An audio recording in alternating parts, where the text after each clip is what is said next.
আসসালামু আলাইকুম। কথা নাহিয়ান স্বাগত জানাচ্ছি এনটিভির দেশের খবরে। মাইলস্টোন স্কুল অ্যান্ড কলেজে বিমান বিধ্বস্তের ঘটনায় ডিএনএ টেস্টে ৫ মরদেহের পরিচয় শনাক্ত হয়েছে। এদিকে বিমান বিধ্বস্তের ঘটনায় আরও একজনের মৃত্যু হয়েছে। এ নিয়ে মৃতের সংখ্যা বেড়ে দাঁড়িয়েছে ৩৩ জনে।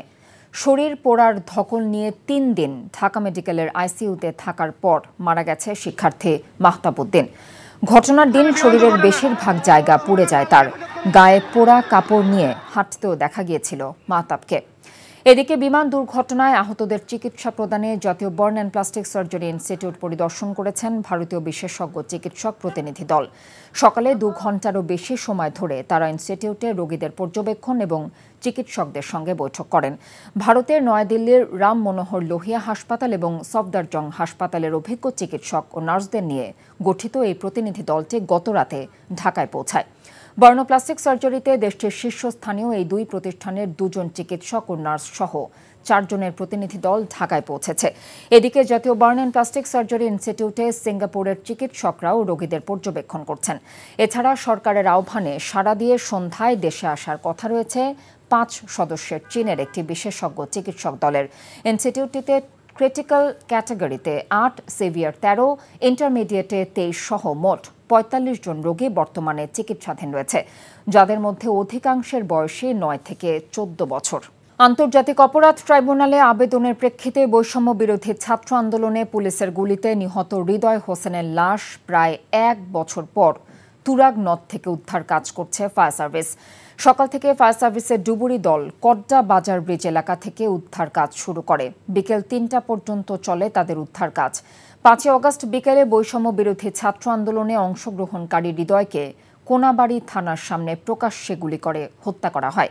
হত্যাকাণ্ডের ভিডিও ফুটেজ সামাজিক যোগাযোগ মাধ্যমে ছড়িয়ে পড়ে। ২৬ অগস্ট হৃদয় হোসেনের ভাই ইব্রাহিম বাদী হয়ে সাবেক মুক্তিযুদ্ধ বিষয়ক মন্ত্রী সহ ৫৭ জনের নাম উল্লেখ করে এবং আরও অজ্ঞাত ৩ শতাধিক ব্যক্তিকে আসামি করে হত্যা মামলা দায়ের করেন। এই ঘটনায় নিহতের বোন বাদী হয়ে আন্তর্জাতিক অপরাধ ট্রাইব্যুনালে একটি হত্যা মামলা দায়ের করেন। এই মামলায় কোনাবাড়ি থানার সাবেক ভারপ্রাপ্ত কর্মকর্তা আশরাফ উদ্দিন সহ ১১ জনকে গ্রেফতার করা হয়। গ্রেফতারকৃতদের স্বীকারোক্তিতে তুরাগ নদে নিহতের মরদেহ উদ্ধার কাজ শুরু করা হয়। শরীয়তপুরের জাজিরায় পদ্মা সেতু প্রকল্প এলাকার রক্ষা বাঁধে ভাঙন দেখা দিয়েছে। বুধবার সন্ধ্যায় মঙ্গল মাঝি সাত্তার মাতবরঘাট ও বাজার সংলগ্ন এলাকায় এই ভাঙন দেখা দেয়। এতে ১০০ মিটার অংশ পদ্মা নদীতে বিলীন হয়ে যায়। দ্রুত ঘাট এলাকার ১০টি দোকানপাট সরিয়ে নেওয়া হয়েছে। এ নিয়ে গত ১৫ দিনে বাঁধের ৬০০ মিটার অংশ নদীতে বিলীন হয়েছে। এর ফলে ৩৩টি ব্যবসা প্রতিষ্ঠান ও ১৫টি বসতবাড়ি নদী গর্ভে বিলীন হয়েছে। ভাঙনের আতঙ্কে আরও ৫০টি বসতঘর সরিয়ে নেওয়া হয়েছে।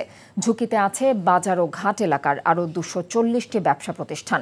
ভাঙন রোধে অস্থায়ীভাবে ৫০০ মিটার এলাকায় বালু ভর্তি জিও ব্যাগ ফেলা হচ্ছে। এখন পর্যন্ত ১,৩২,০০০ জিও ব্যাগ ফেলা হলেও ভাঙন থামানো যাচ্ছে না। শরীয়তপুর পানি উন্নয়ন বোর্ডের নির্বাহী প্রকৌশলী তারেক হাসান বলেন, নদীতে এখন পানীয় স্রোত বেশি, এজন্য বিভিন্ন জায়গায় ভাঙন হচ্ছে।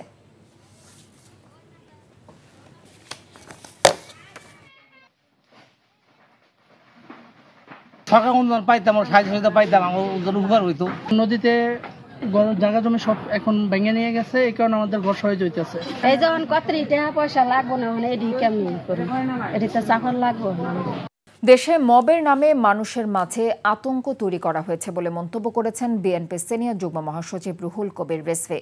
মৌলভীবাজার শহরের এম সাইফুর রহমান অডিটোরিয়ামে বিএনপি জেলা শাখার আয়োজনের সদস্য নবায়ন ও প্রাথমিক সদস্য সংগ্রহ কর্মসূচির উদ্বোধন শেষে তিনি কথা বলেন।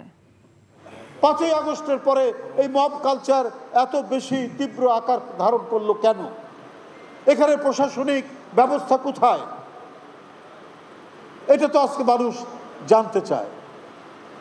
এটা তো আজকে মানুষের মধ্যে যে আতঙ্ক তৈরি হয়েছে এই মব কালচারের নামে। কেউ হয়তো বলে দিল একটা নিরীহ ছেলে, এই ছেলেটা চুরি করেছে, হঠাৎ উচ্ছৃঙ্খল জনতা তার উপর আক্রমণ করে তাকে মেরেই ফেলবে। চট্টগ্রামে আইনজীবী সাইফুল ইসলামকে কুপিয়ে হত্যা সহ ৫ মামলায় সনাতনী জাগরণ জোটের মুখপাত্র ইসকন নেতা চিন্ময় কৃষ্ণ দাসের জামিন আবেদন নামঞ্জুর করেছে আদালত। সকালে চট্টগ্রাম মহানগর দায়রা জজ মোহাম্মদ হাসানুল ইসলামের আদালত শুনানি শেষে এই আদেশ দেন। আসামি চিন্ময়ের পক্ষে শুনানি করেন ঢাকা থেকে আসা আইনজীবী অপূর্ব কুমার ভট্টাচার্যের নেতৃত্বে একটি দল। রাষ্ট্রপক্ষ থেকে জামিনের বিরোধিতা করা হয়। উভয় পক্ষের শুনানি শেষে আদালত জামিন আবেদন নামঞ্জুর করেন। শুনানির সময় আদালতে আনা হয়নি ইসকন নেতা চিন্ময় কৃষ্ণকে। নাইখংছড়ির ঘুমধুম সীমান্ত দিয়ে বিজিবির তত্ত্বাবধানে মিয়ানমারে ফেরত গেল ৭১ জন তঞ্চঙ্গা ক্ষুদ্র নৃগোষ্ঠী। এদের মধ্যে নারী, পুরুষ এবং শিশুও রয়েছে। এক প্রেস বিজ্ঞপ্তি বিষয়টি নিশ্চিত করেন বিজিবি ৩৪ ব্যাটালিয়নের অধিনায়ক lieutenant colonel SM Khairul Alam. BGB জানায় ২২ জুলাই প্রথম দফায় ১০টি পরিবার এবং ২৩ জুলাই দ্বিতীয় দফায় আরও 10টি পরিবার মিয়ানমারে ফিরে যায়। মিয়ানমারের রাখাইন রাজ্যে সেনা, বিদ্রোহী গোষ্ঠী ও আরাকান আর্মির মধ্যকার সংঘর্ষের ফলে ২০২৩ সালের অক্টোবর থেকে চলতি বছরের ফেব্রুয়ারি মাস পর্যন্ত বেশ কিছু তঞ্চঙ্গা পরিবার বাংলাদেশে পালিয়ে এসেছিল।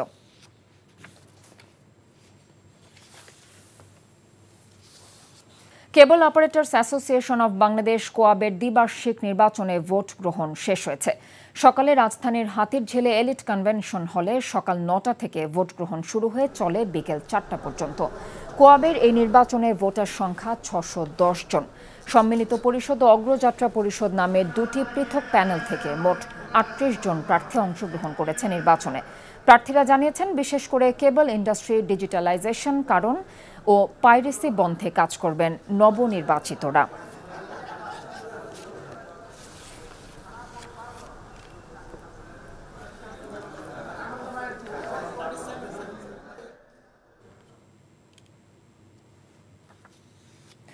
সাত দফা দাবিতে বরিশাল টেক্সটাইল ইঞ্জিনিয়ারিং কলেজের শিক্ষার্থীরা বিক্ষোভ মিছিল বস্ত্র মন্ত্রণালয়ের কুশপুত্তলিকা দাহ করেছে। সকালে কলেজ ক্যাম্পাসে শিক্ষার্থীরা আগামী সপ্তাহ থেকে আরও কঠোর কর্মসূচি পালনের হুঁশিয়ারি দেন। ২৩ জুলাই কলেজের প্রশাসনিক ভবনের প্রধান ফটকে তালা দিয়ে অনির্দিষ্টকালের জন্য শাটডাউন কর্মসূচি পালন করেছেন শিক্ষার্থীরা। একই দাবিতে ময়মনসিংহ ইঞ্জিনিয়ারিং কলেজের শিক্ষার্থীরা দাবি পূরণে ২৪ ঘণ্টার আলটিমেটাম দিয়েছে। এ সময় জেলা প্রশাসকের অফিসের সামনে অবস্থান নিয়ে বিক্ষোভ করে শিক্ষার্থীরা। ওদিকে চট্টগ্রামের বন্দর পতেঙ্গা এলাকায় যানজটমুক্ত নিরাপদ সড়কের দাবিতে মানববন্ধন করেছে স্কুল কলেজ শিক্ষার্থী সহ বিভিন্ন শ্রেণী পেশার মানুষ। হেরোইন রাখার দায়ে সিরাজগঞ্জে ৩ মাদক ব্যবসায়ীকে যাবজ্জীবন কারাদণ্ড দিয়েছে আদালত। একই সাথে প্রত্যেককে ৩০,০০০ টাকা জরিমানা অনাদায়ে ৩ মাস করে বিনাশ্রম কারাদণ্ড দেওয়া হয়েছে। দুপুরে সিরাজগঞ্জের অতিরিক্ত জেলা ও দায়রা জজ ১-এর বিচারক মোহাম্মদ এরফানুল্লাহ এই রায় প্রদান করেন। মামলার বিবরণীতে ২০২০ সালের ২৫শে মে সিরাজগঞ্জ হাটি কুমরুল গোলচত্বর এলাকায় সলঙ্গায় একটি মোটরসাইকেলে তল্লাশি করে 2টি ব্যাগের মধ্য থেকে ২০০ গ্রাম হেরোইন জব্দ করে। গ্রেফতার করা হয় মাদক ব্যবসায়ী শাহাদাত হোসেন ও ডাবলুকে। অপরদিকে ২৮শে মে সলঙ্গা থানার ধোপকান্দি ব্রিজ এলাকায় একটি যাত্রীবাহী বাসে তল্লাশি চালিয়ে ২১০ গ্রাম হেরোইন সহ শ্রী নিমাই সিংকে গ্রেফতার করে র্যাব সদস্যরা। প্রায় ৯ ঘণ্টা পর স্বাভাবিক হয়েছে রাঙামাটির সাজেক সড়কের যান চলাচল। বৃষ্টির কারণে সকাল ৬টার দিকে অন্তত ৩টি স্থানে পাহাড় ধসের ঘটনায় বন্ধ হয়ে যাওয়া সড়কে যান চলাচল। পরে সড়ক থেকে মাটি সরিয়ে নেয়ার পর বিকেল ৩টায় স্বাভাবিক হয় যান চলাচল। সাজেকে আটকা পড়া পর্যটকদের বহনকারী গাড়িগুলো ফিরতে শুরু করেছে বলে নিশ্চিত করেছেন উপজেলা নির্বাহী কর্মকর্তা শিরিন আক্তার। তিনি জানিয়েছেন, দীঘিনালা ফায়ার সার্ভিস, সেনাবাহিনী ও বাঘাইছড়ি উপজেলা প্রশাসনের পক্ষ থেকে সড়কের মাটি সরানোর কাজ শুরু হবার পর সড়কটিতে যান চলাচল পুরোপুরি স্বাভাবিক হয়ে আসে।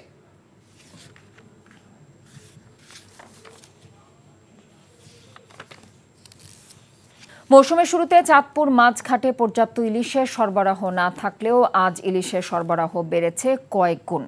ইলিশের সরবরাহ বাড়ায় কেজিতে দাম কমেছে ২০০ থেকে ৩০০ টাকা। ক্রেতা বিক্রেতাদের উপস্থিতিতে সরগরম হয়ে উঠেছে দেশের বৃহৎ মৎস্য অবতরণ কেন্দ্র চাঁদপুর মাছঘাট। আজ প্রায় ৪০০ থেকে ৫০০ মন ইলিশ ঘাটে এসেছে। ঘাটে দক্ষিণাঞ্চল থেকে আসা ইলিশের সরবরাহ বেড়েছে।